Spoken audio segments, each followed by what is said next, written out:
Welcome to the Mindset Armor Podcast, episode 13. In this episode, we're talking about the difference between reacting and responding. We're talking about blackouts, and we're talking about the pause. Let's get to it.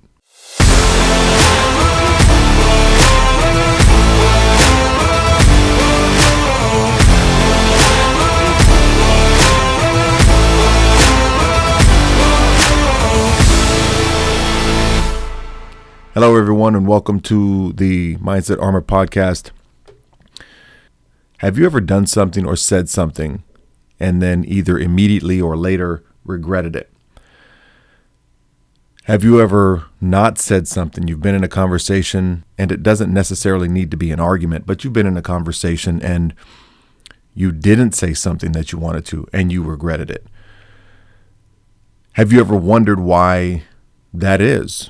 Why, when you're in the argument, you're saying all these things, you're going back and forth, but then an hour later, when you've calmed down, you think of all the great things that you could have said in that argument.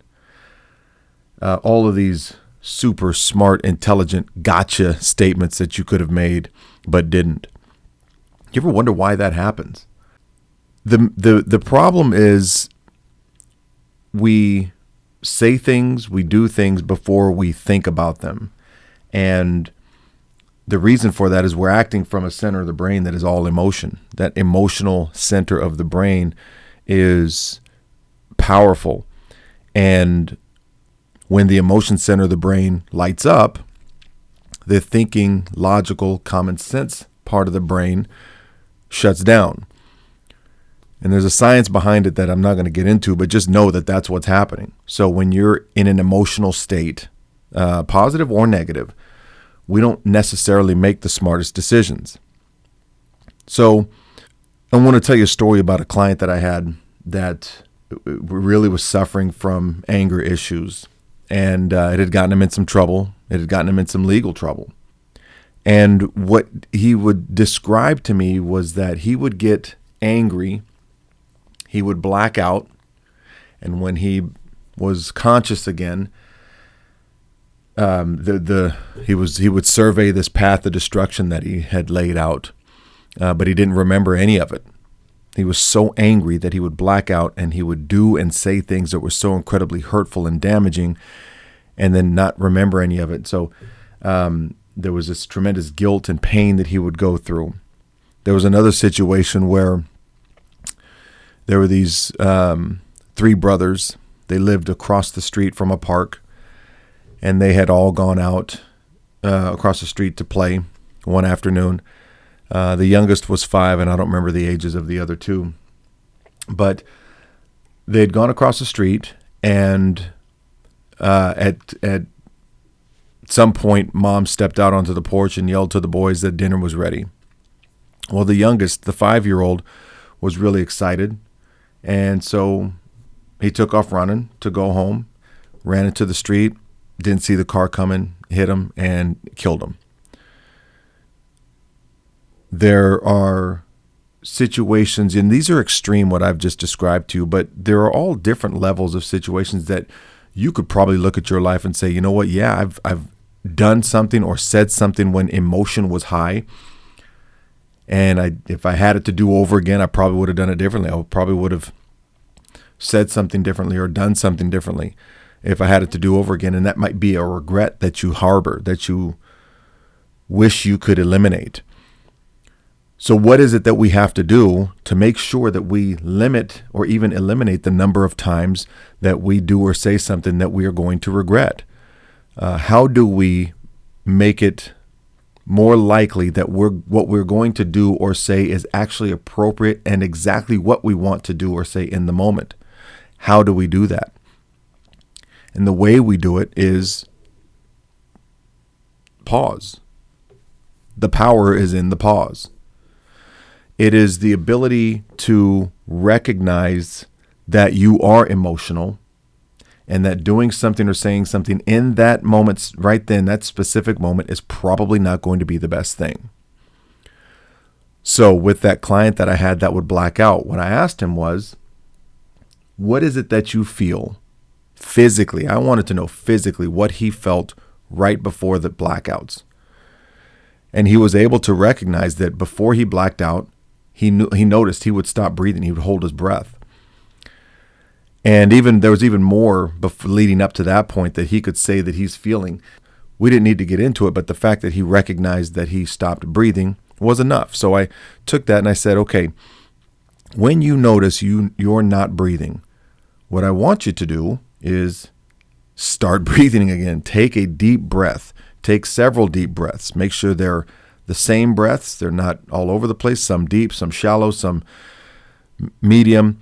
Take the same breaths and take them repeatedly to get yourself back to a thinking state, not a reactive state. But what it also does is it allows a pause. But how do you get to the point where you can think well enough to remember to take the deep breath? And that's where the pause comes in. That's where actually telling yourself to wait, stop, pause. You can say that to yourself. You can say it in your own head, or you can say it out loud. It all works. It is immediate. It is effective. It is 100% of the time effective. Think about it this way. If you're sitting out in your driveway, kids are playing basketball or soccer or kickball in the front yard, and the ball happens to go out into the street.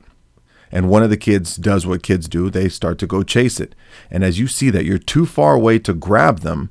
So what would you do? You see a kid running out into the street. What would you do? You can't grab him. What do?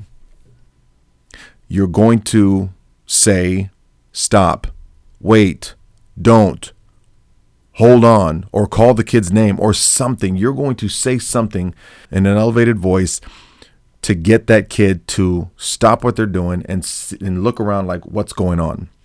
That's what happened. That's what you would say.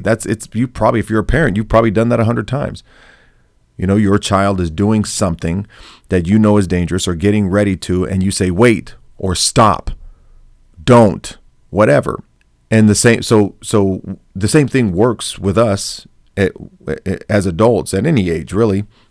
We can tell ourselves, wait, stop, pause, hold on, whatever's most comfortable for you. I used to do this experiment when, I still do this experiment. If I'm talking to a group and this is something that we start to discuss, in the middle of what I'm talking about, I'll ask somebody to get up and prop the door open. Or if the door is open, I'll ask them to get up and close the door. And it seems like it's completely unrelated. But as they're about halfway there, and I'll just keep on talking, and as they're about halfway to the door, I'll say, wait. And they immediately stop. They don't even take another step. And they turn and they look at me, waiting for the next thing, like, what do you need? And I do that just to prove the point that we can stop ourselves at any moment, dead in our tracks, and give ourselves a chance to gather more information before we take that next step, before we say that next word, before we complete that next action. Stop, wait, don't, hold on. Right? We have to get ourselves back to a baseline range of emotion so that the next thing we do is well thought out and best for us, not only in the moment, but long term. So how do we think before we speak or we act? We first have to recognize what we feel as we're getting to a heightened state of emotion. How do we feel when we're getting to that heightened state of emotion? What is it? Do we feel chills? Do we feel hot? Does our heart rate go up? Do you feel jittery? Do you feel that something on the back of your neck? Do you hold your breath? Whatever it is, when you find yourself getting aggravated, angry, frustrated, you feel it doesn't just jump to 100. It doesn't. It may feel like it does, but it doesn't. It starts low and it will elevate. And all you need to do is sit down and think about the last time or the last few times that you've been incredibly pissed off, unbelievably angry, and remember how it initially started and then how it got to the point where you did or said something that you regret. Or maybe you don't regret it, but it wasn't acceptable, understandable, but not acceptable. And then those are the feelings that you're looking for. You know the things that are going to be aggravating. You know the things that are going to be frustrating. And those are the signs. Aggravation, frustration. It's not anger. Anger is a secondary emotion. That's something we feel after we feel frustrated, after we feel aggravated, after we feel annoyed. Anger is secondary. So before you reach anger, you've got to cut that off. You've got to stop yourself. When you start feeling that, say, no, wait. What's going on here? What do I need to do? I feel this. You can have this conversation with yourself. I talk to myself all the time. What do I need to do here? What's my best move here? What's best for me long term? How do I want to react? I don't want to regret. What do I need to do? You can have that, and it's not a long conversation. It's not some 30-minute monologue. It's something very quick in the moment. So think about how you feel as you're getting worked up. Pause. Tell yourself whatever word you want to use. Wait. Stop. Then think about what you want to do moving forward. What is best for you moving forward? So once you've identified that feeling, you pause. Now you can make a proper statement. Now you can take proper action. Or, sometimes the proper action is just to walk away. Remove yourself. If you find yourself in that place and you're not de-escalating, you still feel that anger, get the hell out of there. For the moment anyways, there's nothing wrong with that. Turn and walk away. You can turn and walk away without saying a word. You could say, it's best for me to leave right now. And just let them know that and walk away. Whatever you got to do, remove yourself from the situation if you feel yourself not de-escalating. Then, once you've gotten a chance to get yourself out of that energy, out of that space, take some deep breaths, get yourself back to a baseline range of emotion. Now you can go back and we can have a conversation, or you can do whatever you think it is that you need to do. But the pause is absolutely critical. And you've got to take a look at yourself and figure out what it is that you feel right before anger. What does frustration actually physically feel like? What does aggravation physically feel like? What does annoyance physically feel like? Because we know what anger feels like, but that by that time, the emotion's already there. And in most cases, it's already too late. So recognize what precedes anger, how that physically feels, so that you can stop, take some breaths, get the emotional center of your brain shut down so the thinking center of your brain can light up again, and you can make intelligent, good for you long-term decisions. The power is in the pause. This is the Mindset Armor Podcast. I'm your host, Kevin Ross, reminding you that mindset is everything. Protect it.